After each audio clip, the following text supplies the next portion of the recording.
Welcome කියලා ඔයාලා ඔක්කොලකම පිළිගන්නවා. ඉතින් මුලින්ම කියන්න ඕන මගේ channel එකට subscribersලා 1000ක් එකතු වෙලා තියෙනවා. ඒ කියන්නේ යාළුවෝ 1000ක් මාත් එක්ක ඉන්නවා දැන්. ඉතින් ගොඩක් සතුටුයි මට. ඔයගොල්ලෝ දාන comments ඉඳ තමයි මම මේක දිගටම කරන්නේ. මම මේක පටන් ගත්තේ මම ෆිල්ම් හෝල් එකකට ගිහිල්ලා නිකන් එපා වෙලා එළියට එනවට වැඩිය හොඳයි අපේ තියෙන මේ අමාරුවෙන් හම්බ කරන රුපියල් 1000කුත් ඒගොල්ලන්ට දීලා වැඩක් නැති ෆිල්ම් එකක් නම් බලන්නේ. ඉතින් ඒක ලොකු අපරාධයක්. ඒ හින්දා තමයි මම මේ channel එක පටන් ගත්තේ. මම ෆිල්ම් එකක් බලපුවාම ඒක හොඳයිද නැද්ද කියලා තමයි ඔයාලට මම මේ කියන්නේ. ඉතින් මම ගොඩක්ම කියන්නේ බලන්න අවශ්‍යම හොඳම ෆිල්ම්ස්. මොකද සමහරක් වෙලාවට ෆිල්ම් එකක් බලන්න ගියාම නිදහස් වෙලාවක අපිට තෝරන්න ගොඩ කාලයක් යනවා. ඉතින් යන්නේ කාලය ඔයගලන්ට අඩු කරගන්න නිසා තමයි මම මේක කරන්නේ.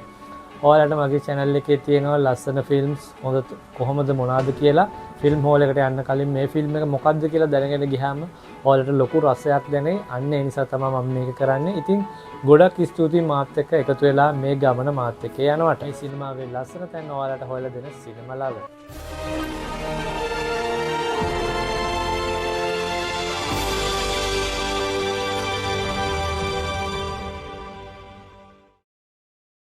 ඉතින් මට කියන්න තියෙන්නේ you are still not ready for this කියලා. මේ ෆිල්ම් එකේ ටයිටල් එක වගේම Ladies and gentlemen, you are not ready for this.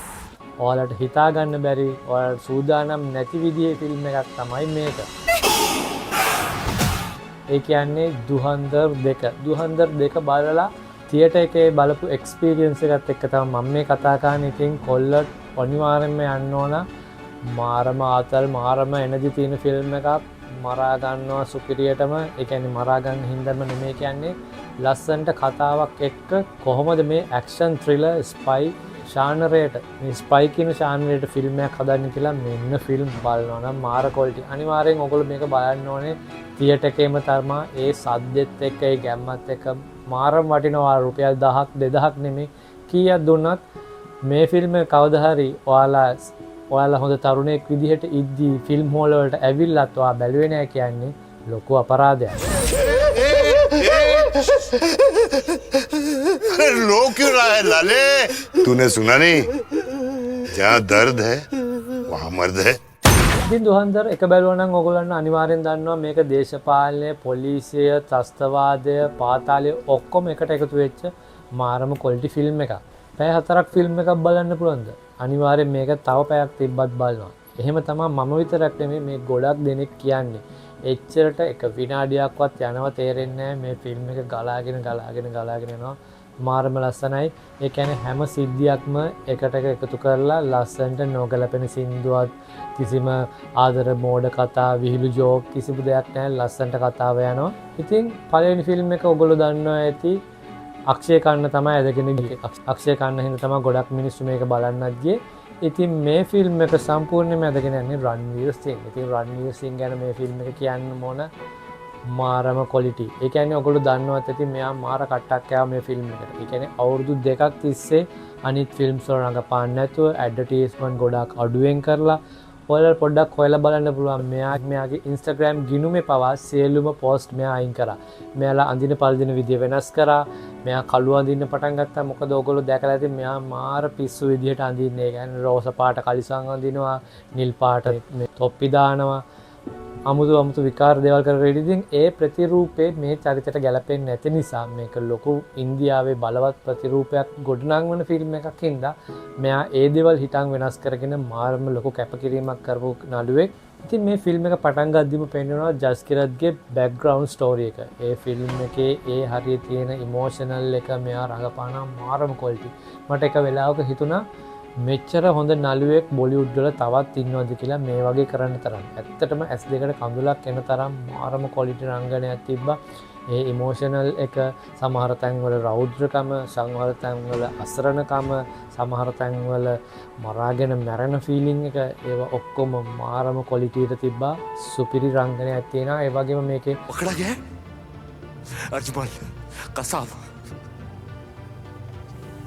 उसे मैंने अपने हाथों से बंदूक दी थी मेरे घर में घुस के इकबाल खनानी සංජය දත් එයාගේ ජීවිතේත් ලොකු වෙනසක් කරයි. හොඳ කැපැසිටි එකක් තියෙන නළුවෙක්. එයා මේකේ අනිවාර්යෙන් සුපිරි චරිතයක් කරලා තිනවා. ඒ වගේම ඒන්ජල් ඔෆ් ඩෙත් කියන අමුතු චරිතයකින් එනවා අර්ජුන් රාම්පාල් පළවෙනි එකේ හිටියා වගේම ප්‍රධාන හතුරා වෙන්නේ එයා සුපිරිම රංගනයක් තියෙන අර්ජුන් රාම්පලුත් කාලයක් තිස්සේ ෆේල් වෙච්ච නළුවෙක්. මේකෙන් එයා ගොඩ දාගනි කියලා හිතනවා එයාගේ ජීවිතයත්. ඒ වගේම ආර් මාධවන් මාරම ක්වොලිටි නළුවෙක්. මේ ෆිල්ම් එකෙත් සුපිරිම තැන්වල තමයි එයා එළියට එන්නේ. එයා තමයි මේකේ මහා මොලකරු වෙන්නේ ඉන්දියාව පැත්තෙන්. පැත්ති මේ රංගනය ගැන කියනවා නම් එච්චරටම টොප් එකේ තමයි මේ ෆිල්ම් එක තියෙන්නේ. ඉතින් ආදිත්‍ය දර් ගැන කියනවා නම් ආදිත්‍ය දර් තමයි මේ ෆිල්ම් එකේ අධ්‍යක්ෂක. ඇත්තටම කියනවා නම් බොලිවුඩ් වල නව 50ක් දීපු අධ්‍යක්ෂක මෙයා කියලා කියන්න පුළුවන්. ඔයගොල්ලෝ දන්නවා ඇති දකුණු ඉන්දියන් බහුබාලි KGF වගේ ෆිල්ම්ස් වලින් ගොඩනැගිච්ච දකුණු ඉන්දියන් සිනමාවට හින්දි සිනමාව හොඳටම වැටලා තිබ්බේ. ඉතින් ඒක ගොඩගත්තේ මේ ආදිත්‍ය දර් මේ ෆිල්ම් දෙකෙන් කියලා කියන්න පුළුවන්. මොකද මේ ෆිල්ම් දෙක ගොඩක් අය කියනවා සෙල්ම වර්තා බිඳලා පළවෙනි තැනට එයි කියලා. ඉතින් ඔයාලා දන්නවද මේක ට්‍රූ ස්ටෝරි එකක් කියලා. ඒ කියන්නේ සත්‍ය කතාවක් පදනම් වෙච්ච ෆිල්ම් එකක් කියලා. හරි අපි එහෙනම් කියන්නම් මේ ෆිල්ම් එකේ මොකද්ද මේ සත්‍ය කතාව කියලා. මේ ෆිල්ම් එකේ ඇත්තටම පාදක වෙලා තියෙන්නේ බලෝච්වරුන් ගැන. මේ බලෝච්වරුන් කියන්නේ පාකිස්තානයේ බලුචිස්තාන් කියන ප්‍රාන්තයේ ඉන්න ජන කොට්ටාසයක්. ලියාරි කියන නගරේ තමයි මේකේ පාතාල ක්‍රියාකාරකම් ඔක්කොම වෙන්නේ. මේ පාතාල ක්‍රියාකාරකම් වෙන ලියාරි නගරේ රජු වෙලා ඉන්නේ රහ්මාන් ඩයිකත් කියන කෙනා. මේ රහ්මාන් ඩයිකත් කියන කෙනාගේ චරිතය රඟපාන්නේ අක්ෂය කන්නා. ඕගොල්ලන්ට දැන් පේනවා ඇති මේ එයාට සමාන ප්‍රතිරූපයක් තමයි මෙයාගෙත් නළුවගෙත් ගොඩනගලා තියෙන්නේ. මෙයාගේ සහායකයා තමයි උස්මාන් කියන්නේ. මෙයාත් ඇත්ත චරිතයක්. මේ තියෙන්නේ එයාගේ ඇත්ත ෆොටෝ එක. මේ තියෙන්නේ ඒකේ ෆිල්ම් එකේ රඟපාපු කෙනා. ඉතින් මෙයාලත් අපේ රටේ වගේම තමයි පොලිසියට මේගොල්ලන්ව අල්ලන්න බෑ. මොකද දේශපාලනය තමයි මේගොල්ලන්ගේ රැකවරණය. දේශපාලනයන් ටක් ගාලා මැදිහත් වෙනවා පොලිසියෙන් මේක අල්ලපු ගම. ඉතින් මේකට ගේම ඉල්ලගෙන පාතාලේ ඉවර කරනවා කියලා බැස්ස කෙනා තමයි SP චෞධරි කියන්නේ. මේ SP චෞධරි කියන පොලිස් නිලධාරියා ඇත්තටම හිටපු කෙනෙක්. යකෙක් වගේ චරිතයක් කියලා තමයි කියන්නේ. ඒ කියන්නේ ගොඩක් තැන්වල තියෙන්නේ මෙයා එන්කවුන්ටර් කෙනෙක් කියලා. එන්කවුන්ටර් කියන්නේ මෙයා පාතාල නායකයෙක් හරි කුඩුකාරයෙක් හරි මොකෙක්ව හරි අල්ලගත්තාම මිනිමරුවෙක් අල්ලගත්තාම මෙයා කරන්නේ පොලිසියටවත් උසාවියටවත් එක්කන් යන එක නෙමෙයි. මෙයා කරන්නේ ආයුධ පෙන්වන්න ගිහිල්ලා වගේ දෙයකින් එයාව මරලා දාන එක. හරි අපි දැන් බලමු මේකේ ප්‍රධානම විලන්ගේ චරිතය මොකක්ද කියලා. මේ විලන්ගේ චරිතය තමයි IS නායක මේජර් ඉක්බාල්. මේකත් ඇත්තම චරිතයක්. මේ තියෙන්නේ එයාගේ ඇත්ත රූපේ. මේ තියෙන්නේ අර්ජුන් රාම්පාල් රඟපාන ඒ වගේම හදපු ඒ ෆිල්ම් එකේ චරිතය. මේකේ ඇත්ත චරිතය තියෙන්නේ මෙයා IS නායකයෙක් විදිහට. ඉතින් ෆිල්ම් එකටත් ඒ විදිහටම මෙයාව අරගෙන තියෙනවා. ඉතින් මේකේ ප්‍රධාන චරිතය ගැන කතා කරනවා නම් මේ රන්වීර් සිං කියන චරිතය මොකද්ද? මේ රන්වීර් සිං රඟපාන්නේ ඉන්දියන් බුද්ධි අංශ නිලධාරියෙක් වෙන මේජර් මොහිත් ශර්මා කියන චරිතය. මේ තියෙන්නේ එයාගේ ෆොටෝ එක. ඒ වගේම ප්‍රතිරූපයක් තමයි ගොඩනගලා තින්නේ මේ රන්වීර් සිංටත්.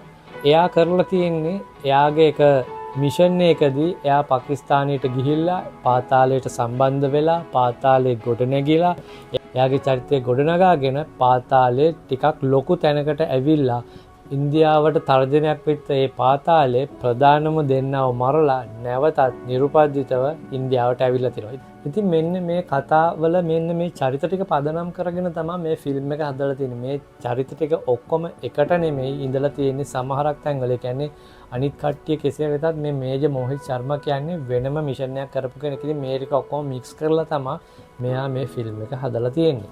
ඉතින් අනිවාර්යෙන්ම ඔයගොල්ලෝ මේකේ එක කොටස බලන්න නැතුව දෙක කොටස බලලා වැඩක් නැහැ. අනිවාර්යෙන්ම එක බලන්න ඕන.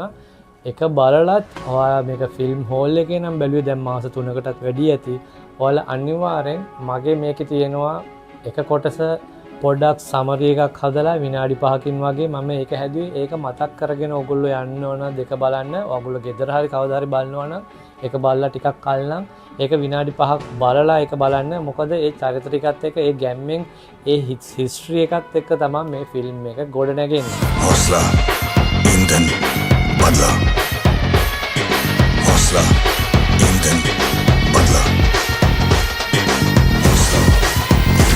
Ladies and gentlemen, you are still not ready for this. ඉතින් සමහර අය මේකේ අඩුපාඩු එහෙම ගැන කියනවා නම් ගොඩක් අය කිව්වා මේක නිකන් සවුත් ඉන්දියන් වගේ මරනවා කොටනවා ගහනවා අර ස්පයි කියන ගතිය නෑ රන්වීර් සිංගේ වැඩ කෑලි තියෙන. ඉතින් ඒ විදිහට තමයි ඇත්තටම මේ ෆිල්ම් එක හදලා තියෙන්නේ. නැත්තම් ඒ හොරෙන් ගහපු ගේම නිකන් පීයකින් ඇනලා එහෙම ඒ ගතිය වැඩක් නෑ. ඉතින් සුපිරි මෙගා විදිහට තමයි මරන්න ඕන. නැත්තම් ඒක ඉන්දියාවේ මිනිස්සුන්ටවත් අපිටවත් ත්‍රිල් එකක් නෑ. ඉතින් මේකේ තියෙන ලොකුම අඩුපාඩුව තමයි මේගොල්ලෝ පාකිස්තානයේ 2.50ට දාලා කරන එක. ඉතින් ඒකේ ගොඩක් ඉන්නේ ගේ මිනිස්සු මරනවා කොටනවා පාතාලේ හරිම කැතයි. ඉතින් ඒක තමයි ඉතින් ඒගොල්ලන්ට ඕනි වෙච්ච දේ. ඒක ඒ රටවල් දෙක අතර තියෙන ප්‍රශ්නය මිසක් මේක සිනමාවේ ප්‍රශ්නයක් නෙමෙයි. මොකද ආදිත්‍ය දරට බෑ පාකිස්තානයේ ලස්සන තැනක් කියලා පෙන්නන්න. එයාටත් මරුන් කන්න තමයි වෙන්නේ. ඉතින් ඒ වගේම තමයි මේකේ මියුසික් පැත්තෙන් නම් ඇත්තටම ගොඩක් අඩුයි කියලා කියන්න පුළුවන් පළවෙනි ෆිල්ම් එකත් එක්ක බලද්දී. මොකද ඒ පළවෙනි ෆිල්ම් එකේ තිබ්බ ටයිටල් ට්‍රැක් එකම මාර টপ නොච්. ඒ කියන්නේ ඒ ටයිටල් ට්‍රැක් එකෙන් තමයි ෆිල්ම් එක භාගයක් මැදගෙන ගියේ. ඉතින් ඒක මේකේ තිබ්බේ නැති එක පොඩි අවුලක්. සමහර සින්දු ගෙදර ඇවිල්ලා ආය හද්දිනම් ලස්සනයි කියලා හිතනවා. නමුත් ඒ වෙලේ අර පළවෙනි ෆිල්ම් එකේ තරම් සින්දු ටික නම් දැනුන්නේ නැහැ. සින්දු ටිකක් දැනුණා නම් මේක කොහෙන් අතර වෙයිද දන්නේ නැහැ. නමුත් බෑග්ග්‍රවුන්ඩ් මියුසික් හොඳටම හොඳයි. බෑග්ග්‍රවුන්ඩ් මියුසික් වලින් දෙනවා සමහර තැන් වලින් ඇඟ කිලිපොලා යන ගතියක්.